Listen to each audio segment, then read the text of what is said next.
अक्सर हम खबरें बताते हैं, देखते हैं और कभी कभी तो माथा पकड़ लेते हैं। माथा पकड़ने के पीछे भी कोई ना कोई रहस्य, कई खबर या फिर कोई ऐसी खबर जो दिल को झकझोर देती है। जी हाँ, ऐसी ही एक खबर है, लेकिन उससे पहले मैं राहुल लोधी आपका स्वागत करता हूं एक संदेश पर। हमें जब भी चोट लगती है तो सबसे पहले नाम आता है माँ। जब किसी दर्द में हो तब सर्वप्रथम नाम याद आता है माँ। हर जगह हमारी पहली चीख मम्मी, अम्मा, आई के रूप में ही निकलती है। लेकिन क्या हो जब एक कलयुगी माँ अपनी ही बेटी का बलात्कार अपने ही बॉयफ्रेंड के साथ करा दे?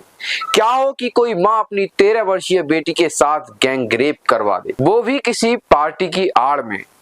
पार्टी मतलब कोई राजनीतिक पार्टी, वो भी जो उत्तराखंड से लेकर उत्तर प्रदेश और केंद्र में सत्ता पर है। क्या केंद्र में और उत्तर प्रदेश में और उत्तराखंड में सत्ता में रहने का मतलब किसी भी व्यक्ति के साथ या किसी भी लड़की के साथ दुर्व्यवहार करना है? हरिद्वार, जो कि हर की पौड़ी के नाम से जानी जाती है, जहां हरि खुद वास करते हैं, जहां भगवान शिव हर कण कण में विराजमान है। हरिद्वार, जहां से भागीरथी नदी उत्तर प्रदेश में प्रवेश करती है, लेकिन उसी हर की पौड़ी को बदनाम करने का कार्य किया है एक कलयुगी मां ने। कौन है वो कलयुगी मां, आइए जानते हैं।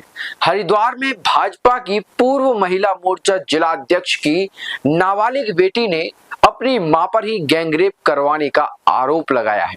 जी हां, गैंगरेप, वो भी खुद की बेटी का। पुलिस ने पीड़ित लड़की की शिकायत पर मुकदमा दर्ज कर आरोपी महिला और उसके प्रेमी को गिरफ्तार कर लिया है। अब प्रेमी का नाम सुनकर चौंक गए होंगे।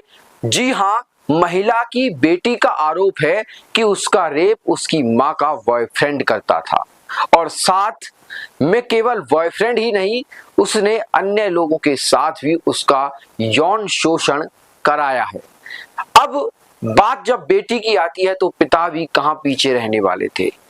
पिता ने बेटी का साथ दिया और पिता ने भी उसकी मां पर गंभीर आरोप लगाए, यानी कि अपनी पत्नी को लेकर खुलकर सामने आ गई।